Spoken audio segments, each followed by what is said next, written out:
Drawing theory RBSC channel में आपका स्वागत है। आज मैं आपको राजस्थान माध्यमिक शिक्षा बोर्ड पाठ्यक्रम के कक्षा 12th विषय चित्रकला अध्याय 2 मुगल चित्र शैली के भाग 2 को पढ़ाऊंगी। इस भाग 2 के अंतर्गत मैंने जहांगीर कालीन मुगल चित्र शैली, शाहजहां कालीन मुगल चित्र शैली और औरंगजेब के काल में मुगल शैली के पतन इत्यादि विषयों को मैं अच्छे से आपको समझाऊंगी। विद्यार्थियों, इस वीडियो को देखने से पूर्व आप मुगल चित्र शैली भाग 1 को भी जरूर देखें, जिससे आप पूरे अध्याय का अच्छे से अध्ययन कर पाएँ। अब मैं ले चलती हूँ आपको भाग 2 मुगल चित्र शैली की तरफ।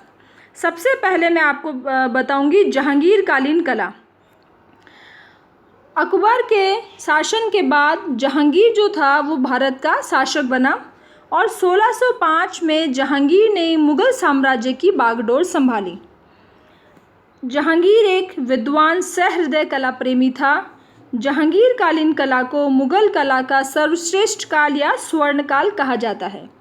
ये जो मैंने येलो में हाईलाइट किया है इस लाइन को, इसका अर्थ है कि ये बहुत ही महत्वपूर्ण बात है कि आपको ये पता होना चाहिए कि मुगल काल का स्वर्ण काल किसे कहा जाता है। जो अति लघुतरात्मक प्रश्न बोर्ड की परीक्षा में आते हैं उसमें से ये भी एक प्रश्न आने की संभावना बन जाती है कि मुगल काल का स्वर्ण काल किसे कहा जाता है। तो जहांगीर के काल को मुगल काल का स्वर्ण काल कहा जाता है। जहांगीर एक कला प्रेमी था, विद्वान था और सहृदय था। आगे बढ़ते हैं। यहाँ चित्रकला में पूर्णतया भारतीयता आ गई थी। जहांगीर प्रकृति प्रेमी था, इसीलिए उसने अपने मकबरे को खुला बनवाने का आदेश दिया। अब स्टूडेंट्स, मैं आपको बताती हूँ कि जब यहाँ मैंने लिखा है कि जहांगीर के काल को स्वर्ण काल क्यों कहा जाता है, तो उसके उत्तर में इस तरह की बातें आपको सारी लिखनी होगी कि यहाँ की जो चित्रकला थी उसमें पूर्णतया भारतीयता आ गई थी।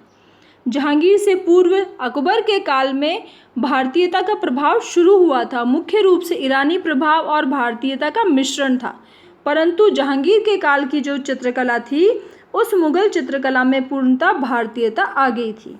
जहांगीर स्वयं प्रकृति प्रेमी था, इसीलिए उसने अपने मकबरे को भी खुले बनवाने का आदेश दिया था। मुगल काल में पहली बार चित्रों में पशु पक्षियों के चित्र बनने लगे एवं जहांगीर के चेहरे के पीछे प्रभामंडल अंकित किया गया, जो कि भारतीयता के गुण हैं। भारतीय जो देवी देवता है या जो महापुरुष हैं, उनके जो चेहरा है उसके पीछे प्रभामंडल का अंकन किया जाता है, जिससे उनको तेज, उनके चेहरे का ओज दर्शाया जाए। तो इस तरह की जो विशेषता है वो मुगल कालीन जो जहांगीर कालीन कला थी उसमें जहांगीर के चेहरे के पीछे प्रभामंडल अंकित किया जाने लग गया था। इसके अलावा मुगल काल में जहांगीर के काल में सबसे पहले पशु पक्षियों का चित्रण बनने लगा था। उससे पहले के जो चित्र बने थे वो मुख्य रूप से दरबारी चित्र थे या फिर मुगल कालीन शान शौकत के और शिकार के और ऐतिहासिक ग्रंथों से संबंधित चित्र बनाए जाते थे। तो सबसे पहले जहांगीर के काल में प्रकृति चित्रण होने लगा, पशु पक्षियों को अपने चित्रों में स्थान दिया गया। जहांगीर कालीन चित्रों में छाया प्रकाश का भी प्रयोग किया गया। जहांगीर कालीन प्रमुख चित्रकार, तो जहांगीर के काल का प्रमुख पहला चित्रकार है अकारिजा। यह एक ईरानी चित्रकार था एवं जहांगीर की चित्रशाला का प्रमुख था।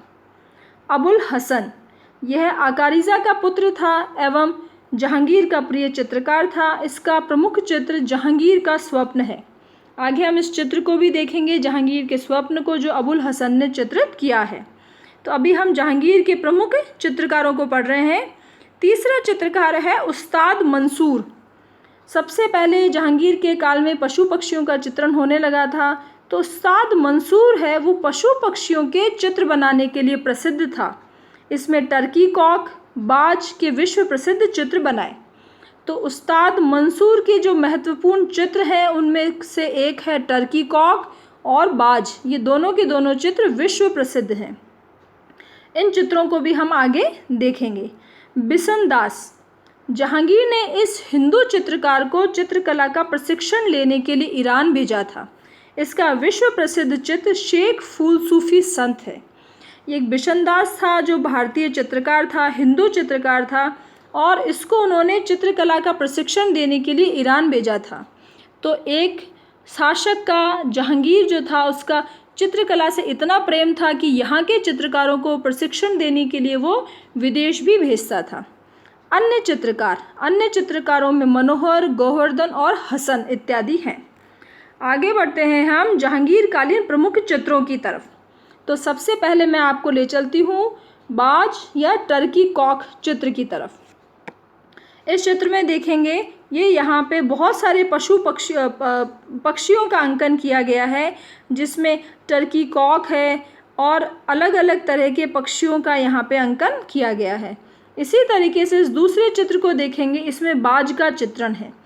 ये बाज का चित्रण इसलिए इतना महत्वपूर्ण है कि बाज का जो स्वभाव होता है, उग्रता का स्वभाव, बाज को बहुत ही क्रूर समझा जाता है, तो वो सारे के सारे जो गुण हैं इस चित्र में दर्शाए गए हैं।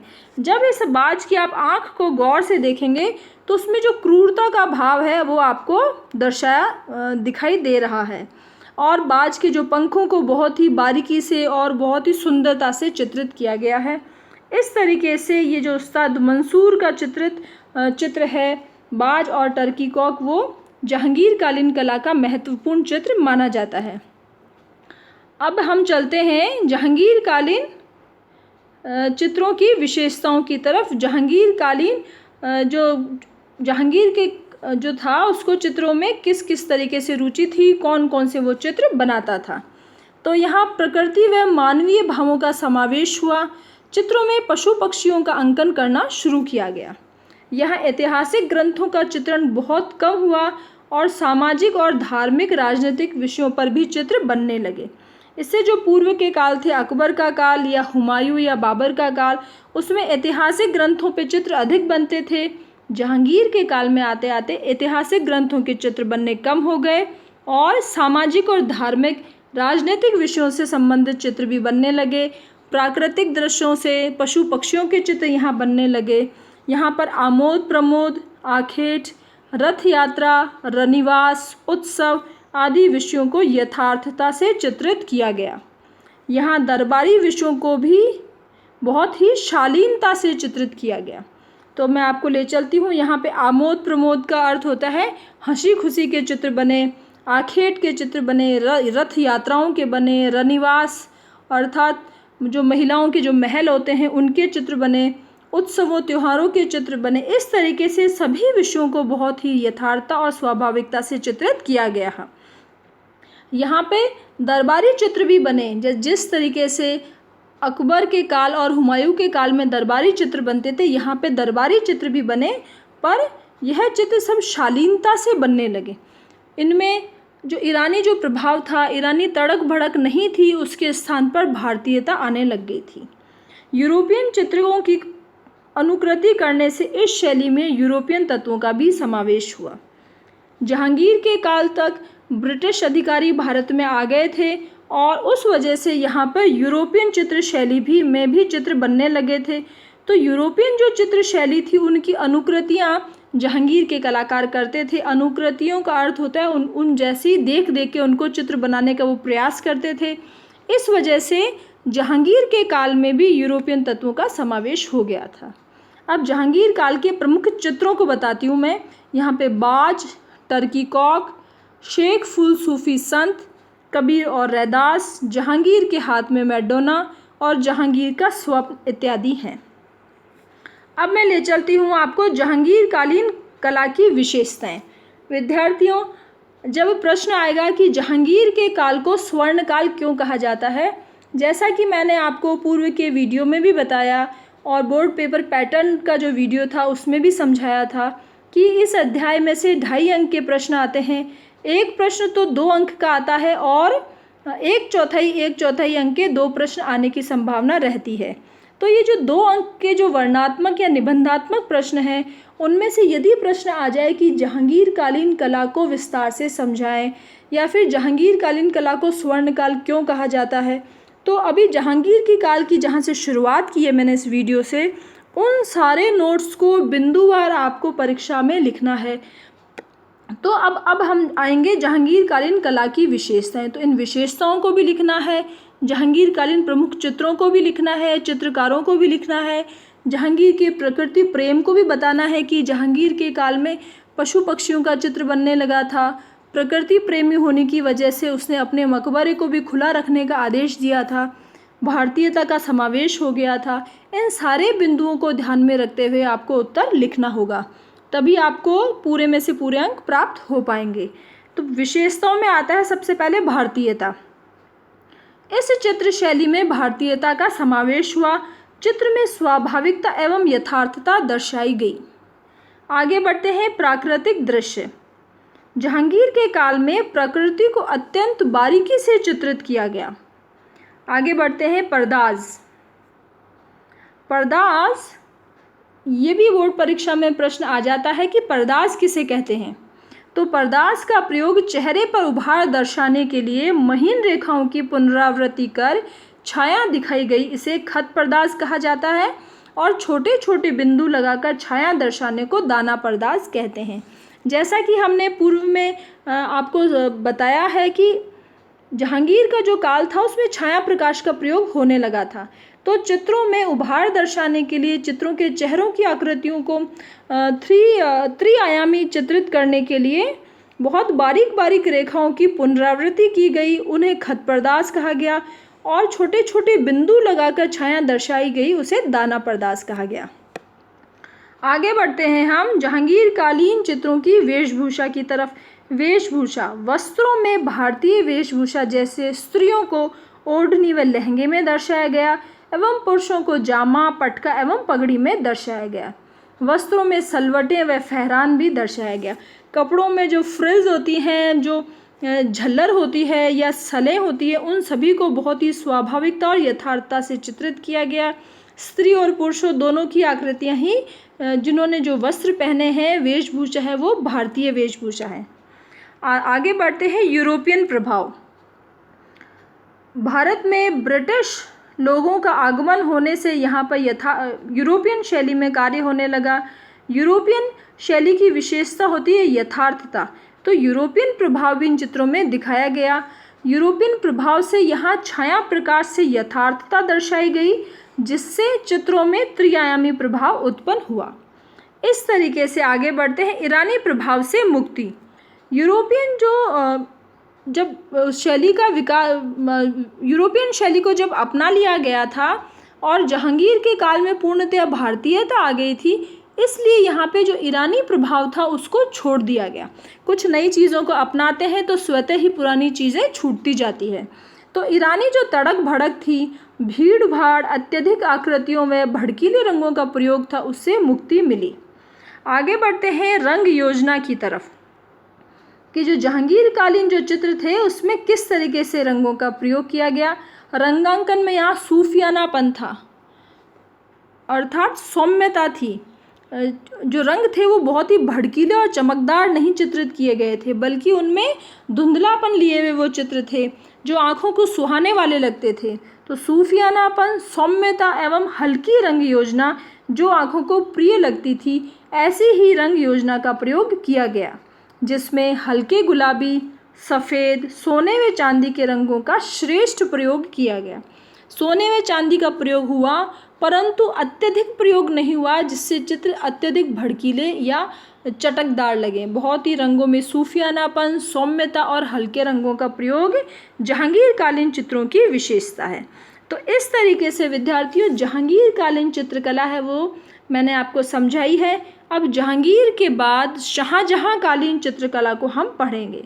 तो शाहजहां के काल में जिस चित्र शैली का विकास हुआ उसे शाहजहां कालीन मुगल चित्र शैली हम कहेंगे।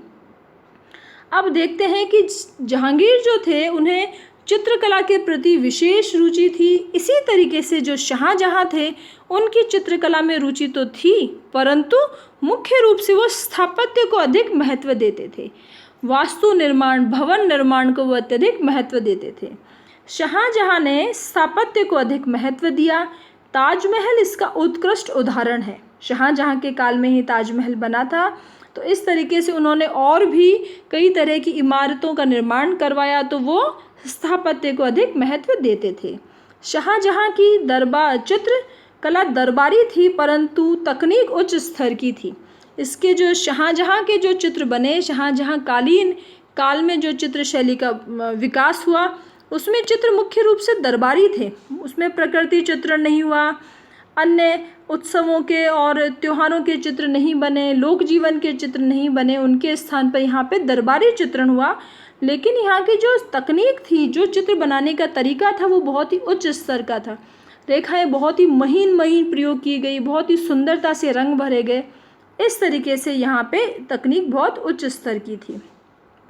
यहाँ भावों के स्थान पर बाह्य सौंदर्य को दर्शाया गया। जिस तरीके से जहांगीर के काल में चित्रों को सुंदर बनाने के साथ साथ चित्रों में भावों को भी दर्शाया गया, परंतु यहाँ पे शाहजहाँ के काल में भावों का अंकन कम और बाह्य सौंदर्य अधिक दर्शाया गया।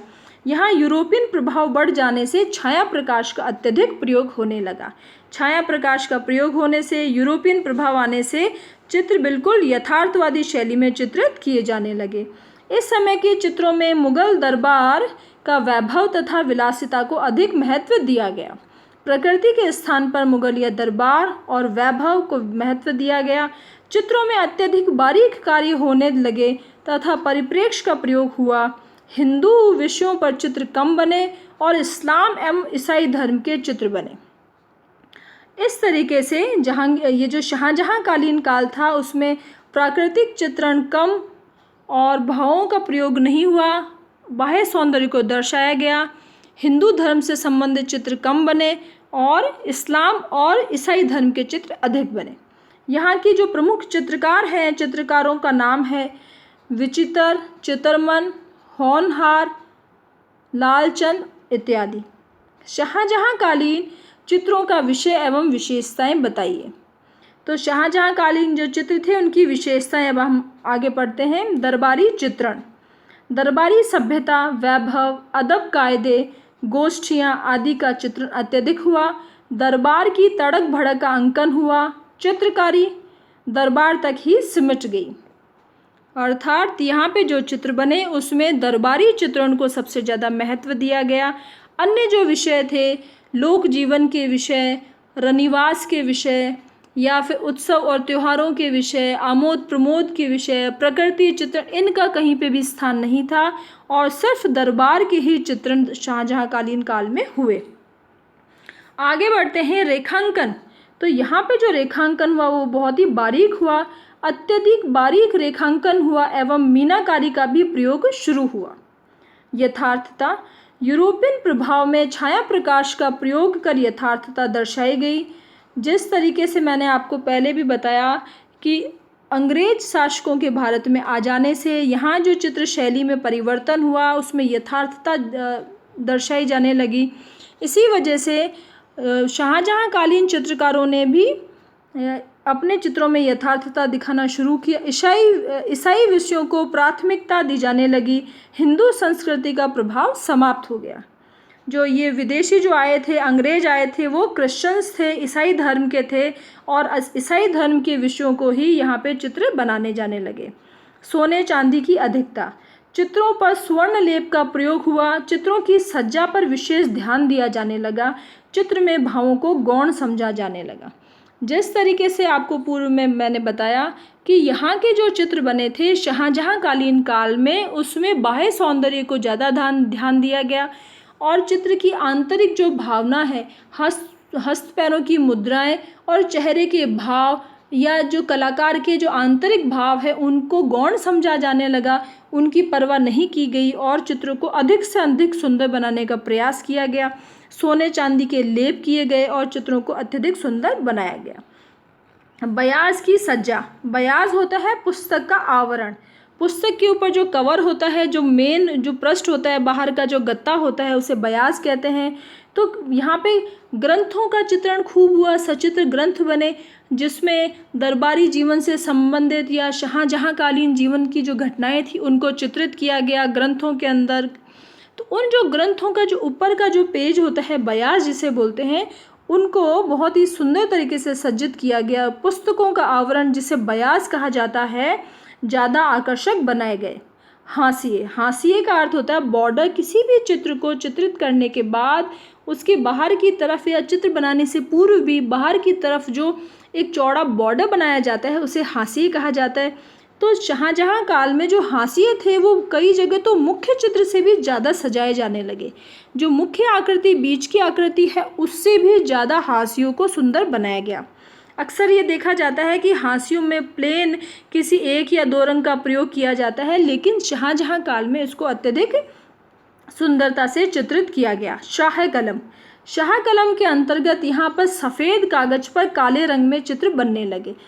यहाँ पे सुनहरे रंगों का और भड़कीले रंगों के साथ साथ यहाँ पे ब्लैक एंड वाइट चित्रों को भी चित्रित किया गया, जिन्हें शाह कलम कहा जाता है। शाह मतलब काला और काले रंग से यहाँ पे चित्रण किया गया। इस तरीके से शाहजहाँ कालीन जो कि चित्रकला है उसे हमने पढ़ लिया है। शाहजहाँ के बाद शाहजहाँ का जो पुत्र था औरंगज़ेब, तो औरंगज़ेब के काल में कलाकारों का कैसा उनका स्थान था, किस तरीके से उन्हें यहाँ से उनके दरबार से बेदखल कर दिया गया था और वो ये जो मुग़ल जो शासन है, मुग़ल जो चित्र शैली है उसको छोड़कर और वो दूसरे जो राजपूत राजा थे उनके संरक्षण में, पहाड़ी राजाओं के संरक्षण में चले गए थे। तो इस तरीके से जो मुग़ल काल की जो शुरुआत है वो अकबर के काल से बहुत ही अच्छी तरह से हुई थी। औरंगज़ेब के काल तक आते आते वो पूरी तरीके से नष्ट हो गई थी। तो अब मैं ले चलती हूँ मुग़ल कला के पतन की तरफ। तो शाहजहाँ के पश्चात औरंगज़ेब ने शासन संभाला। वह कट्टर शासक था, वह कला से घृणा करता था, वह कला को धर्म के विरुद्ध मानता था। औरंगज़ेब की बात हो रही है, वो बहुत ही कट्टर शासक था और धर्म के विरुद्ध मानता था किसी भी कला को। उसने अपने पूर्वजों के बनवाए भित्ति चित्रों पर भी सफ़ेदी पुतवा दी थी। उसके जो पूर्वज थे जैसे जहांगीर का काल, शाहजहाँ का काल, अकबर का काल, वो जो उनके काल में जो चित्र बने थे उन चित्रों पर भी उसने सफ़ेदी पुतवा दी थी। कलाकारों को दंड भी देता था और उनके हाथ पैर कटवा देता था। तो जो कलाकार यदि चित्रकारी कर रहा है तो उसके वो दंड देता था, क्योंकि वो चित्रकारियों को या किसी भी कला को धर्म के विरुद्ध मानता था। इसलिए